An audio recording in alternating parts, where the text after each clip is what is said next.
Welcome to Teja 7 నమస్తే తెలంగాణ. ఇవాళ news చూసుకున్నట్లయితే పల్లె రైతు పరేషాన్. 6 కాలం శ్రమించి సాగు చేసిన పంటకు మద్దతు ధర చెల్లించాలని డిమాండ్ చేస్తూ పల్లె రైతు రోడ్డెక్కారు. వ్యాపారులు అధికారులు కుమ్మకై నిండా ముంచుతున్నారని కమిషన్ పేరిట 5% కట్ చేస్తున్నారని తీవ్ర ఆవేదన చెందారు. మద్దతు ధర చెల్లించి పంటను కొనుగోలు చేయాలని డిమాండ్ చేస్తూ శనివారం వికారాబాద్ జిల్లా పరిగిలోని జాతీయ రహదారిపై 2 గంటల పాటు బైఠాయించారు.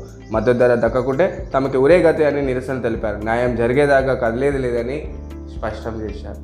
సో సామాన్యంగా కూడా పల్లె రైతు తమకు మద్దతు ధర చెల్లించాలని క్రమంగా వికారాబాద్లోని పరిగి ప్రాంతంలో ఈ ధర్నా అనేది చేశారు. సో సామాన్యంగా కూడా ఇవి కొంతమంది అధికారులు వ్యాపారవేత్తలు ఏం చేస్తారంటే రైతు మద్దతు ధర రాకుండా 5% కమిషన్ అనేది పెడతారు.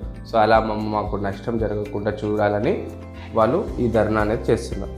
నరకం చూస్తున్నాము, ఇంటి అద్దెలు కూడా కట్టలేకపోతున్నాము, గిరాకీ లేక ఈఎంఐలు చెల్లించడం లేదు, కొందరు ఆత్మహత్య చేసుకుంటున్నారు, మీరే ఏదైనా చెయ్యాలి, ఆదుకోవాలి. ఆటో ఎక్కిన కేటీఆర్ ఎదుట సమస్యలు ఏకొరువు పెట్టిన డ్రైవర్ రమేష్. సో నార్మల్గా కూడా కాంగ్రెస్ ప్రభుత్వం తీసుకొచ్చిన మహాలక్ష్మి పథకం ఉచిత బస్ ప్రయాణం వల్ల మా ఆటో డ్రైవర్లకు గిరాకీ ఉండడం లేదు, దానివల్ల మా ఇంటి కిరాయిలు కట్టలేకపోతున్నాం, అదేవిధంగా ఆటో ఈఎంఐలు కూడా చెల్లించలేకపోతున్నామని ఆటో డ్రైవర్ అసోసియేషన్లు చెప్పడం జరిగింది. రాష్ట్రంలో కులగణన నియోజకవర్గంలో ఇంటిగ్రేటెడ్ ఎడ్యుకేషన్ హబ్, గురుకుల సొంత భవనాలకు స్థలాలు గుర్తింపు, గ్రీన్ ఛానల్ ద్వారా డైట్ కాస్మెటిక్స్ ఛార్జీలు చెల్లింపు, తులం బంగారానికి బడ్జెట్ ఎంత అంచనా వేయాలి. సో సామాన్యంగా కూడా కాంగ్రెస్ ప్రభుత్వం వచ్చిన తర్వాత రేవంత్ రెడ్డి గారు మన రాష్ట్ర ప్రభుత్వానికి ఇన్వెస్టర్ తీసుకురావడం జరిగింది. ఇప్పుడు రేవంత్ రెడ్డి గారు మన ప్రభుత్వ పాఠశాలను తీర్చిదిద్దే పనిలో ఉన్నారు. అదేవిధంగా మన గురుకుల పాఠశాలలు సంఖ్య పెంచే క్రమంలో ఉన్నారు. ప్రతి విద్యార్థి కూడా మంచి విద్యను అందిద్దాము అనే క్రమంలో ప్రభుత్వ పాఠశాలను తీర్చిదిద్దే క్రమంలో రేవంత్ రెడ్డి గారు కృషి చేస్తున్నారు.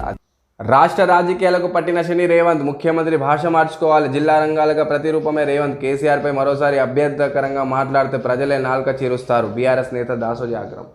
దాసోజీ శ్రవణ్ గారు మీకు మళ్ళీ చెప్తున్నా, రేవంత్ రెడ్డి గారి గురించి మాట్లాడేటప్పుడు ఖచ్చితంగా మీ నాలుకని అదుపులో పెట్టుకోండి. బికాస్ ఆఫ్ రేవంత్ రెడ్డి గారి సైన్య బలం చాలా పెద్దది. ఇంకోటి, రేవంత్ రెడ్డి గారు ఇప్పుడు రాష్ట్రానికి పట్టిన శని అంటున్నారు, అదే శని మీకు పట్టకుండా చూసుకోండి. అదేవిధంగా నాలుక చీరుస్తున్నారు. 4 కోట్ల ప్రజల కష్టాలను అదే గొంతు వినిపించింది. 4 కోట్ల ప్రజల గొంతును వినిపించింది నాలుక, అదే కాదా? 4 కోట్ల ప్రజల కష్టాలను వినిపించింది ఆ గొంతు కాదా? ఇవాళ రాష్ట్రంలో జరిగే అవినీతిని బయటపెట్టింది ఆ గొంతు కాదా? ఇవాళ రాష్ట్రంలో నిరుద్యోగుల విద్యార్థుల కోసం పోరాడింది ఆ గొంతు కాదా? ఒక్కసారి ప్రజలందరూ కూడా గమనించాలి. ప్రజల కష్టాలను వినిపించే నాయకుడు ఎవరు? జన్మభూమికి అంకితం, పద్మశ్రీకి ఎంపిక కావడం నా జీవితంలో అపూర్వ ఘట్టం. మరుమూల పల్లెలో నేను చేస్తున్న సేవలను గుర్తించిన కేంద్ర ప్రభుత్వానికి ధన్యవాదాలు. ఈ అవార్డుతో నా బాధ్యత మరింత పెరిగిందని, నేటి యువత సాహిత్యంపై అభిరుచి పెంచుకొని సమాజాన్ని చైతన్యపరిచే రచనలు చేయాలని నా జన్మభూమికి అవార్డు అంకితం చేస్తున్న ప్రధాని మోదీకి కృతజ్ఞతలు. కుర్రేల విఠలాచార్య.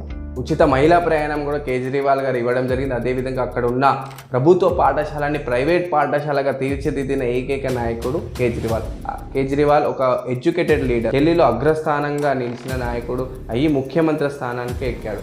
అదేవిధంగా పంజాబ్లో కూడా వాళ్ళ ప్రభుత్వం ఏర్పాటు చేసుకుంది. అంటే ప్రజలు చూడండి విద్యారంగాన్ని ఏ విధంగా అభివృద్ధి చేస్తారో ఆ పార్టీకి రానున్న రోజుల్లో తిరిగి ఉండదు అని నిరూపించారు. అంటే కేజ్రీవాల్ గారు చూడండి, ఢిల్లీలో మొట్టమొదటి ఓట్లు అడిగింది వాళ్ళ పిల్లల యొక్క భవిష్యత్ కోసం. వాళ్ళ పిల్లల్ని నేను చదివిస్తాను, వాళ్ళ పిల్లలకు మంచి భవిష్యత్ ఇస్తాను మీ అని చెప్పి ఓట్లు అడిగి అక్కడున్న ఢిల్లీ ప్రభుత్వ పాఠశాలని ఒక ప్రైవేట్ పాఠశాలగా తీర్చిదిద్ది అక్కడ విద్యార్థులకు అద్భుతమైన విద్యను అందించారు. అదేవిధంగా మహిళలందరికీ ఉచిత ప్రయాణం ఇచ్చింది. ఢిల్లీలో కేజ్రీవాల్ పార్టీ ఆమ్ ఆద్మీ పార్టీ గెలవడంతో అక్కడ పంజాబ్లో కూడా పోటీ చేయడం జరిగింది. పంజాబ్లో కూడా అదేవిధంగా ప్రజలందరూ కూడా కేజ్రీవాల్ గారిని నమ్మి ఓటేయడం జరిగింది. సో ఇప్పుడు కేజ్రీవాల్ గారిని లిక్కర్ స్కామ్లో అరెస్ట్ చేసి భారతీయ జనతా పార్టీ కేజ్రీవాల్కి సంబంధించిన ఆమ్ ఆద్మీ పార్టీ 7 మంది ఎమ్మెల్యేని కొనే ప్రయత్నంలో ఉంది. ఒక్కొక్క ఎమ్మెల్యేకి 25 కోట్లు ఇచ్చి ఆ ప్రభుత్వాన్ని కూల్చే పనిలో భారతీయ జనతా పార్టీ ఉంది. అతి భయంకరుడు ఉదిరన్. స్టార్ హీరో నటిస్తున్న కంగువాలోని ఉదిరన్ ఎంతో భయంకరంగా ఉంటాడని తెలిసిపోతుంది. ఈ సినిమాలో స్టూడియో గ్రీన్ యువి క్రియేషన్ పథకాలపై నిర్వహిస్తున్నారు. దిశా పటాని హీరోయిన్. చారిత్రక నేపథ్యంలో దర్శకుడు శివ రూపొందిస్తున్నారు. ప్యాన్ వరల్డ్ మూవీగా మొత్తం 10 భాషల్లో తెరకెక్కుతున్న కంగువా 3Dలోని ప్రేక్షకుల ముందు రానుంది. ఈ సినిమాలో ఉదిరన్ అనే క్యారెక్టర్ను బాలీవుడ్ నటుడు బాబీ దేవల్ నటిస్తున్నారు. శనివారం బాబీ దేవల్ 55 పుట్టినరోజు సందర్భంగా కంగువా చిత్రం నుంచి ఉదిరన్ లుక్ను మేకర్స్ రిలీజ్ చేశారు. సామాన్యంగా బాబీ దేవల్ యానిమల్ మూవీలో భయంకరంగా నటించారు. సూర్య నటిస్తున్న కంగువా చిత్రంలో బాబీ దేవల్ ఉదిరన్ అనే పాత్రని నటించబోతున్నారు. సో మరి ఈ సినిమా భారీ హిట్ కావాలని మనమందరం కోరుకుందాం. సో మరిన్ని వార్తల కోసం చూస్తుండండి తేజ 7 AM.